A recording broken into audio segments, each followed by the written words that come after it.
All right, y'all, welcome to the show. This is Church and State with Spencer Sanderson. I'm your host, Spencer Sanderson. And as usual, whenever, wherever, and however you're listening, it is an honor to be a part of your day. Welcome to part two of our story, of our deep dive into the story of Joseph. Now, if y'all remember in the last episode, what we ended with was that all the surrounding lands were undergoing a severe famine, except for Egypt. And that's because Joseph had been appointed basically the vice president, or in scripture, it at one point refers to him as the governor. He had been appointed the governor of Egypt, and he had basically given Pharaoh this risk management plan where they would store up reserves of grain to prepare for the famine, because they had forward knowledge of the 7-year famine because of a dream that Pharaoh had. And Pharaoh went to Joseph, and Joseph interpreted that dream and said, the next 7 years are going to be fantastic, but then after that is going to be 7 years worth of hardship. So Pharaoh's like, well, you've interpreted this for me. I need somebody very, very wise to help me through this. You obviously know what's coming. Put forward an idea and I'll give you the power. And that's what happened. He gave Joseph the signet ring. He dressed Joseph in some elaborate clothes. Joseph is now governor of Egypt. And as the famine begins to spread, a lot of people figure out that, hey, Egypt has a lot of grain. And among those people who figure out are Joseph's brothers. So the news where we begin today is the news reaching Joseph's father, Jacob. He learns that Egypt has grain, so he directs his sons. It's written, he essentially, it says, don't just stand there. Go get some food. Like, what are y'all waiting on? If there's food in Egypt, get your tails on the road and go get us some food. So they all set off for Egypt, and they leave behind Benjamin because Benjamin is the youngest son. They don't want any harm to come to him. So for his own safety, they leave Benjamin behind. So they journey off through Egypt, and eventually they reach there and they bow to the governor, which is Joseph. Obviously, they don't recognize him. Joseph looks different at this point. He's very clean and well kept. He might have some different looking facial hair. It's been a few years, so they have no idea who's standing in front of them. And Joseph spoke in a little bit of a different voice. So he immediately accuses them of being spies. We're going to see throughout these next few chapters that Joseph is kind of toying with his brothers. He's going to mess with them psychologically and make them become kind of overwhelmed at what's happening around them. So he immediately accuses them of being spies. And he's like, I don't believe you that you're just here for food. You see that we're the only city or kingdom around here that is managing well with this famine. You see that we're succeeding very well. You've come to see what we've got, and you want to destroy us. You want to loot our city. You want to take our people. You people are foreign spies.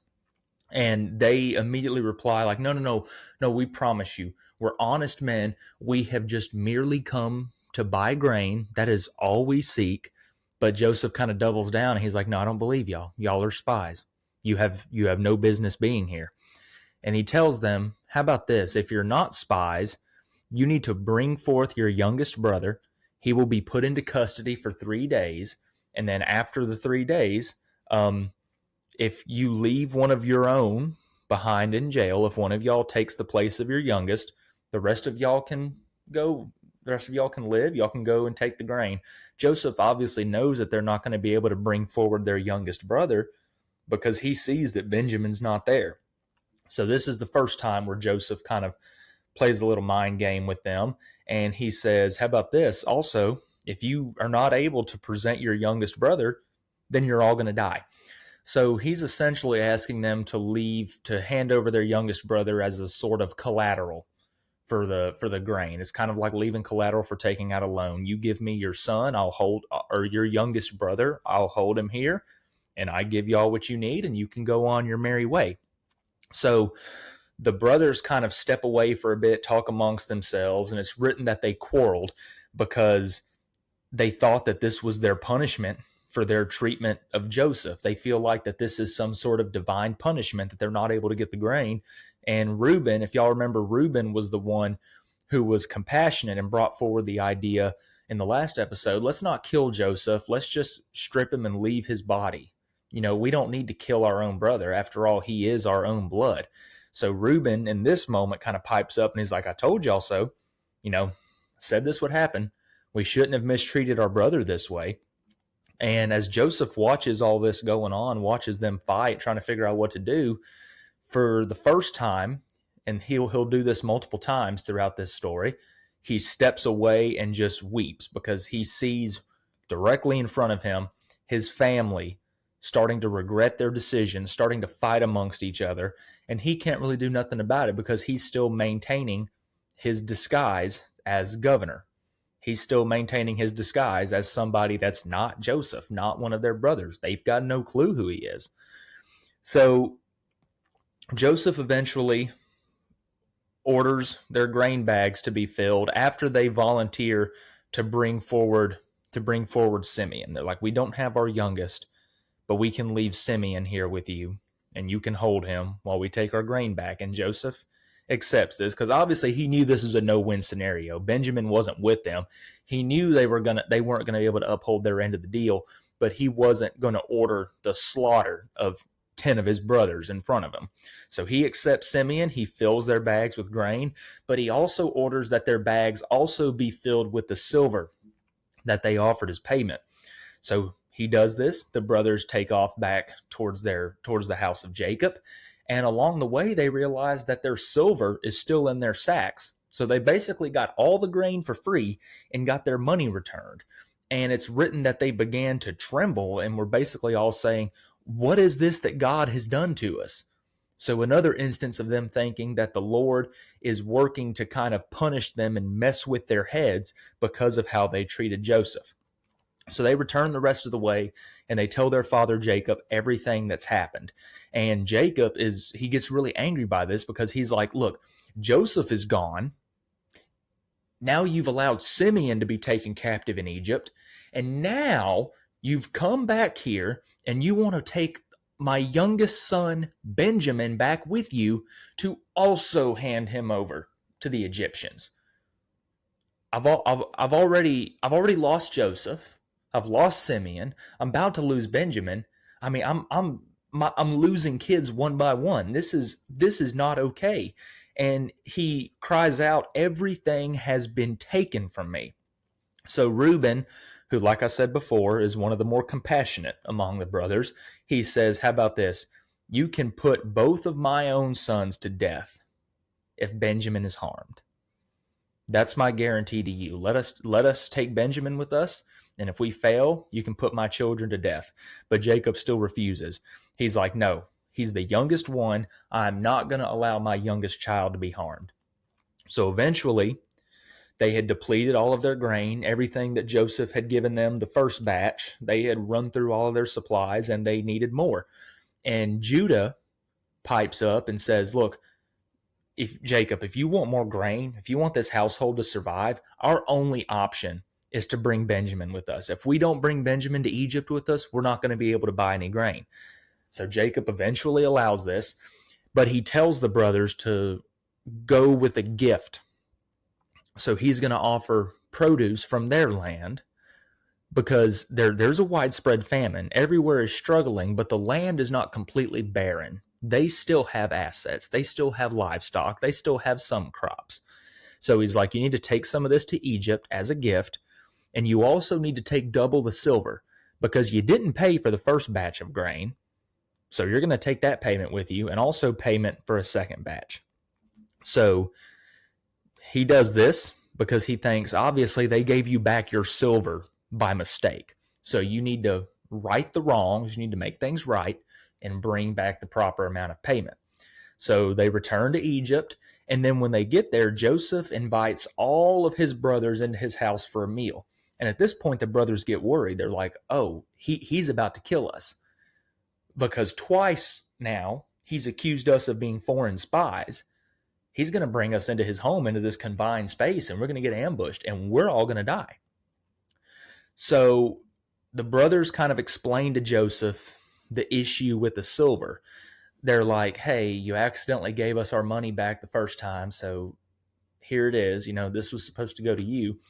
And Joseph kind of says an interesting line. He says, I got the silver. God gave you treasure inside of your sacks. So Joseph is saying this to confirm the brothers' suspicions that this was some sort of divine intervention, that they had their money back with them. Then he looks past them and he sees Benjamin. And for the second time, Joseph leaves the room and weeps again, because now he sees even more of his family in front of him. But he composes himself, and then he orders the food to be served. So he orders his servants to come in, set the table, give everyone their food. And it's written that the portion that Benjamin received, the portion of food that was placed before him, was 5 times as much as anyone else's. So Joseph is obviously very loving towards his youngest brother, and he wants to basically show that he is very grateful for the fact that he's there. And he's well aware of the fact that Benjamin is kind of in harm's way, because they had to make a long journey from the household of Jacob. And he recognizes the gravity of Benjamin being there, meaning his father, Jacob, finally conceded and allowed him to come to Egypt. So he wants to make sure that that thought was not lost. So he's taking great care of Benjamin. So they eat, they feast, and then Joseph gave more instructions to his servants. He's like, all right, they're about to head back. They're about to head back to their household. You need to fill their bags with as much food as they could carry, as well as the silver. He's doing it again. He's giving them more free food. But then he says, I want you to take the cup that I drink from, and I want you to place it in the bag of the youngest brother. So the servant slips Joseph's drinking cup into Benjamin's bag, and the brothers set out on their way. And then right after the brothers leave, Joseph looks to his servant and says, here's what I need you to do. I need you to run out after them and catch up with them. And I need you to accuse them of theft and tell them that one of them has stolen my cup. So the servant does this, and the brothers say, look, I promise none of us are thieves. We haven't stolen anything. We haven't done anything of the sort. But if you find Joseph's cup among our belongings, then whoever stole the cup may die, and the rest of us will be your slaves forever. So the servants start rummaging through the goods, rummaging through the bags, and of course, they find the cup in Benjamin's bag. And the brothers are overcome with grief. They weep and they tear their clothes, because they now know that the youngest brother Benjamin, who they promised their father would be kept out of harm's way and would be protected, is now about to be executed by the Egyptians for theft. So the brothers go back to Egypt with the servant, and they throw themselves down at Joseph's feet. And Joseph kind of confirms his suspicions, like, I knew y'all were thieves. I told y'all when you first came here, you are spies and thieves, and now my suspicions have been confirmed because one of y'all has my cup in your possession. And Judah steps forward and kind of pleads the case. And Joseph's like, okay, here's what I'll do. How about just Benjamin becomes my slave? You leave Benjamin in Egypt, and y'all can go on your way. And Judah's like, well, that's a lot better than killing him, but we have to bring Benjamin back with us, because if we don't, our father Jacob is going to die of grief, because he's already lost his son Joseph. Simeon is still here. He's still being held in captivity, and he's about to lose a third son. We cannot do this. And Judah makes the decision to offer to take Benjamin's place as Joseph's slave. So at this point, Joseph, he's reached his breaking point. He's done with all this negotiating. He's done with all of this quarreling. He turns to his servants and says, leave us. Get out of the room. So now in the room, it is only Joseph and 10 of his brothers. And he proclaims, as he begins to weep, I am Joseph. Is my father Jacob still living? And the brothers are just, they're frozen. They're still, they start trembling, and they're absolutely terrified. And Joseph continues. He says, I am your brother Joseph, the one who you sold into Egypt. And now, do not be distressed or angry with yourselves for selling me here, because it was to save lives that God sent me ahead of you. God sent me ahead of you to preserve for you a remnant on earth and to save your lives by a great deliverance. So what's interesting about this line is it shows that essentially without Joseph, Egypt would have fallen during the famine. It would have been overcome, and Joseph's brothers wouldn't have had anywhere to turn to buy grain, meaning that the house of Jacob would suffer, meaning that Israel might have been wiped out. So in a way, Joseph's brothers selling him into slavery, that action safeguarded the future of Israel, which is a really interesting thing to think about. And I think that this can kind of serve as an example of how God sometimes permits bad things to happen and how significant certain actions can become. You know, we might not be very understanding of God's reasoning for many things. I'm sure, definitely in my life, and I'm sure in everybody's life, there have been times where we're like, God, why?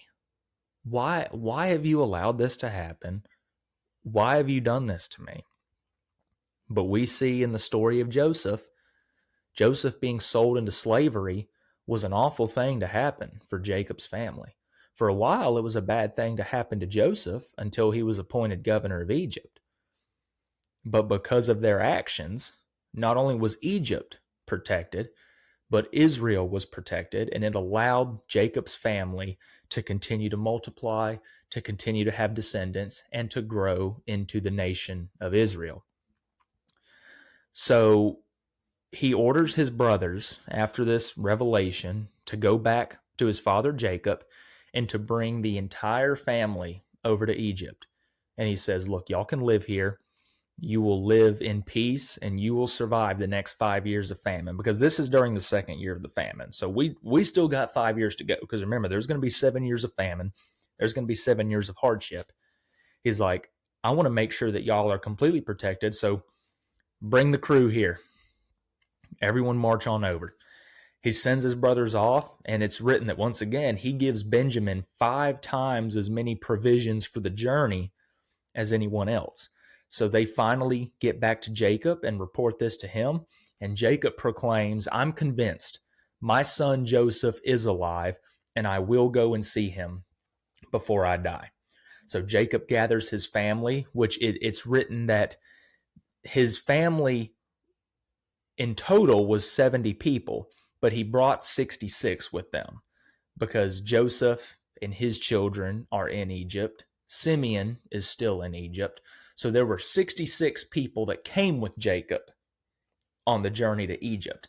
So while they're on the way, Jacob's offering sacrifices on the journey, and God visits him.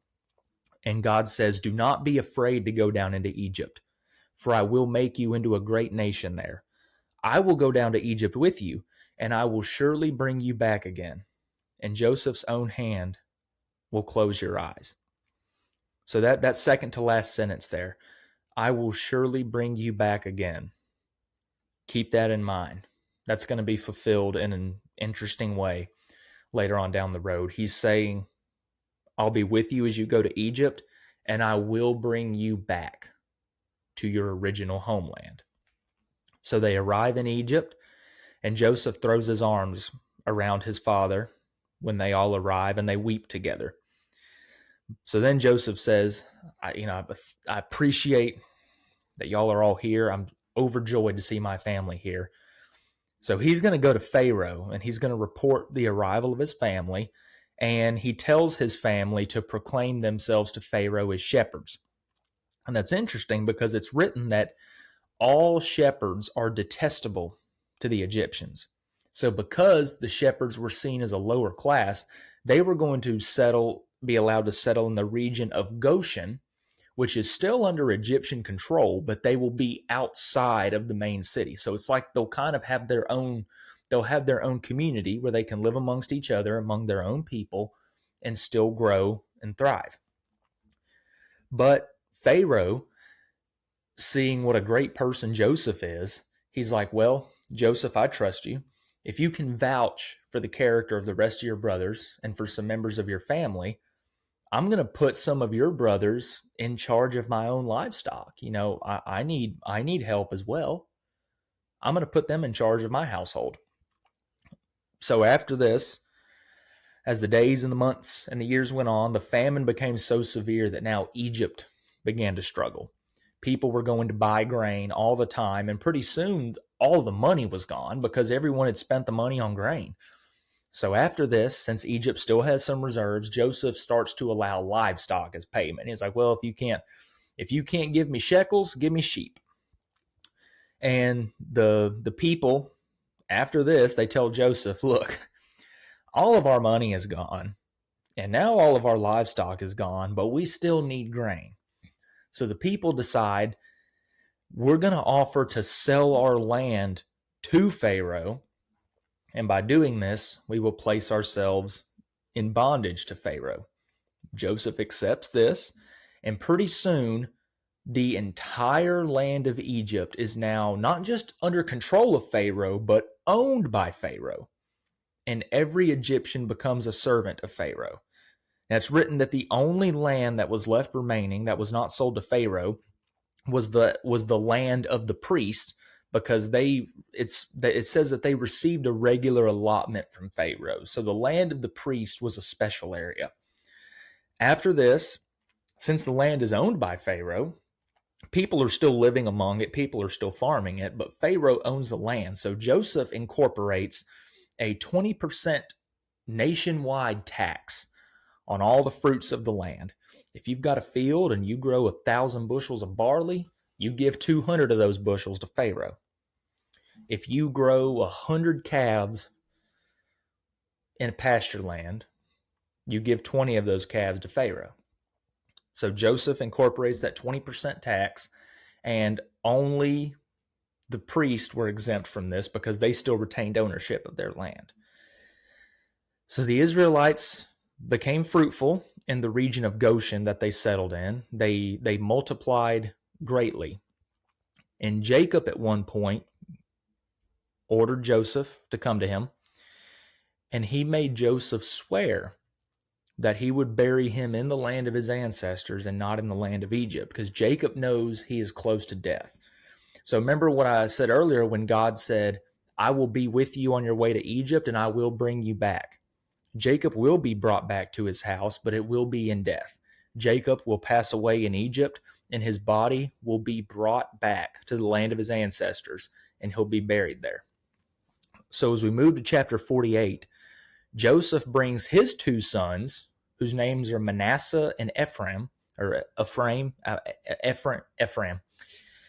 and they visit Jacob, who is now extremely sick. And Jacob tells Joseph of the Lord's covenant, the covenant that he made with him, the covenant that he made with his father Isaac, Isaac's father Abraham, and he explains how Manasseh and Ephraim will be children of God just as all of his other children. So Jacob blesses Joseph's two sons, but what's interesting is that as the sons are in front of him, if y'all are watching the video version of this, I kind of have a little visual here, but if y'all are just listening, he has his arms crossed. So Joseph's two sons are in front of him, but instead of placing his hands on their heads like this to bless them, he has his arms crossed over in front of him. And he says, may they be called by my name and the names of my fathers Abraham and Isaac, and may they increase greatly on the earth. Now Jacob's right hand was on Ephraim's head, and Joseph was like, oh, no, that's wrong. He takes Jacob's right hand and moves it over on Manasseh's head. And Jacob says, look, I know that Manasseh is your firstborn, and he too will become a great people, but the younger one, Ephraim, will be greater than he. So that's why he put his right hand on Ephraim's head. And Jacob offers another piece of land to Joseph because he's going to leave an inheritance to all of his children. But he offers one extra piece of land to Joseph that his brothers will not be allowed to get. And it's a certain ridge that he took when he fought the Amorites. Very important piece of land. So now Jacob blesses the rest of his sons, and this is in Genesis chapter 49. And I'm just going to read this out because there is a lot going on here, and it's very important for all of Joseph's brothers. It gives a little hint into their future. So this is chapter 49, verses 1 through 28. Then Jacob called for his sons and said, "Gather around so I can tell you what will happen to you in days to come. Assemble and listen, sons of Jacob. Listen to your father Israel. Reuben, you are my firstborn, my might, the first sign of my strength, excelling in honor, excelling in power. Turbulent as the waters, you will no longer excel, for you went up onto your father's bed, onto my couch, and defiled it. Simeon and Levi are brothers. Their swords are weapons of violence. Let me not enter their council. Let me not join their assembly. For they have killed men in their anger, and hamstrung oxen as they pleased. Cursed be their anger so fierce, and their fury so cruel. I will scatter them in Jacob, and disperse them in Israel." If y'all remember, Simeon and Levi were the ones that attacked the city of Shechem after Shechem defiled their sister. So Simeon and Levi took their swords and they went through the city and slaughtered everybody. So this is what this is referring to. Then verse 8 continues, "Judah, your brothers will praise you. Your hand will be on the neck of your enemies. Your father's sons will bow down to you. You are a lion's cub, Judah. You return from the prey, my son. Like a lion, he crouches and lies down, like a lioness who dares to rouse him. The scepter will not depart from Judah, nor the ruler's staff from between his feet, until he to whom it belongs shall come, and the obedience of his nations shall be his. He will tether his donkey to a vine, his colt to the choicest branch. He will wash his garments in wine, his robes in the blood of grapes. His eyes will be darker than wine, his teeth whiter than milk. Zebulun will live by the seashore and become a haven for ships. His border will extend towards Sidon. Issachar is a raw-boned donkey lying among the sheep pens. When he sees how good is his resting place and how pleasant is his land, he will bend his shoulder to the burden and submit to forced labor. Dan will provide justice for his people as one of the tribes of Israel. Dan will be a snake by the roadside, a viper along the path that bites the horse's heels so that its rider tumbles backward. I look for your deliverance, Lord. Gad will be attacked by a band of raiders, but he will attack them at their heels. Asher's food will be rich. He will provide delicacies fit for a king. Naphtali is a doe set free that bears beautiful fawns. Joseph is a fruitful vine near a spring whose branches climb over a wall. With bitterness archers attacked him. They shot at him with hostility, but his bow remained steady, his strong arm stayed limber, because of the hand of the mighty one of Jacob, because of the shepherd, the rock of Israel, because of your father's God who helps you, because of the Almighty who blesses you, with blessings of the skies above, blessings of the deep spring below, blessings of the breast and womb. Your father's blessings are greater than the blessings of the ancient mountains, than the bounty of the age-old hills. Let all these rest on the head of Joseph, on the brow of the prince among his brothers. Benjamin is a ravenous wolf. In the morning he devours the prey, in the evening he divides the plunder. All these are the 12 tribes of Israel, and this is what their father said to them when he blessed them, giving each the blessing appropriate to him." Then Jacob, he reaffirmed his wishes to be buried alongside his ancestors, Abraham, Sarah, Isaac, Rebekah, and Leah. And at the age of 147, Jacob passes away. In the very last chapter in Genesis, says that it took 40 days for the Egyptians to embalm Jacob, and then 70 days for a period of mourning, which was Egyptian custom. Now, as Joseph and his brothers prepared to take Jacob back to the land of his ancestors to be buried among them, Pharaoh's officials accompanied them. So there was a large crowd of people that were headed back towards Jacob's home. As Joseph neared the Jordan River, it's written that he observed a 7-day period of mourning, and then Jacob is buried, and everyone returns to Egypt. So now that Jacob is dead, the rest of Joseph's brothers, they are very worried about retaliation. They're like, our father is dead. I feel like Joseph may have a vengeful spirit now that his father is not around to kind of subdue him.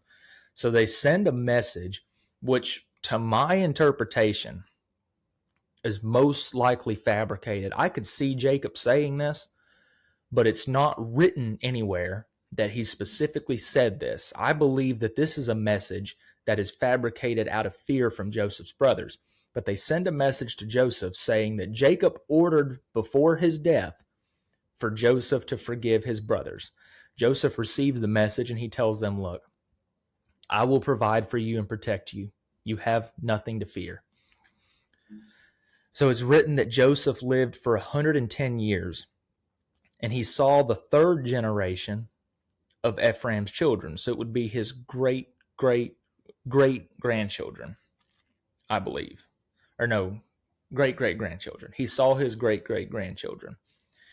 And then Joseph gathers his brothers and he tells them that he is about to die, but soon God is going to bring them up out of Egypt and into the promised land. And then after he says this, Joseph passes away. So his final line where he says that God will soon bring them up out of Egypt into the promised land, that will be in the book of Exodus and Leviticus and Numbers, Deuteronomy, and part of Joshua, which is the Israelites' journey out of Egypt towards the promised land and all of the battles that they fought to take hold of the promised land. So with that, we have covered the entire book of Genesis. Now, Genesis is one of only 66, I believe, books in the Bible, but there is so much story and history and lessons and people here. I loved reading through Genesis. I've studied it pretty thoroughly, and this basically sets the stage for the nation of Israel to formally establish itself. So I hope that all of y'all have thoroughly enjoyed this walk through Genesis with me. And our next episode, we will be beginning the book of Exodus, where we will come to know a man named Moses who helps lead the Israelites through the wilderness and towards the promised land. The very next episode I release is going to be a Christmas special, but the episode after that, where we pick back up with our study of the Old Testament, we will begin the book of Exodus. So once again, I hope you have all enjoyed this episode. As usual, whenever, wherever, and however you're listening, it has been an honor to be a part of your day. This has been Church and State with Spencer Sanderson.